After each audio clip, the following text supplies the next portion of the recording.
Os roubos nas instalacións do Porto de Ribeira comezan xa a ser unha constante que se repite prácticamente cada semana. Aparellos, marisco, gasoil ou calquera outro obxecto de valor son obxectivo frecuente dos amigos do alleo. Sen embargo, o último roubo ascendeu a preto de 9.000 euros, posto que sustraeron un motor dunha embarcación bateira. Esta semana xa non é o primeiro, xa hai 2 ou 3 de tanques bueno, pero o máis importante foi este, que foi un motor fora borda que tiña 400 horas de traballo, o sea, un novo total. Bueno, o armador, acabo de falar con ele, que vai presentar as denuncias aí a Puertos e máis a Policía Nacional e a Delegación Territorial.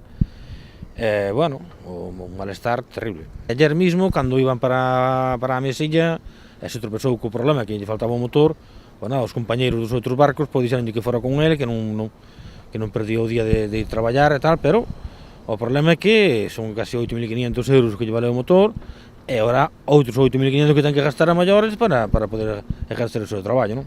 Ademais da reordenación dos pantaláns, a confraría leva tempo demandando a toma de medidas para incrementar a vixilancia, posto que o porto está aberto e calquera pode acceder ás súas instalacións. Bueno, isto xa é un sin vivir, isto xa é un tirar afloxo entre cofradías, entre puertos e todo, pero bueno, aquí vemos que aquí de momento estamos igual, estamos intentando reordenar o puerto con outros pantaláns. Foi o compromiso que temos. Na semana pasada tivemos aquí uns ingenieros de puertos para mirar como podía ser mellor, estuvose facendo unha batimetría para mirar a profundidade e todo. Bueno, sabemos que vai encamiñado, pero o tema dos roubos é outra cousa diferente.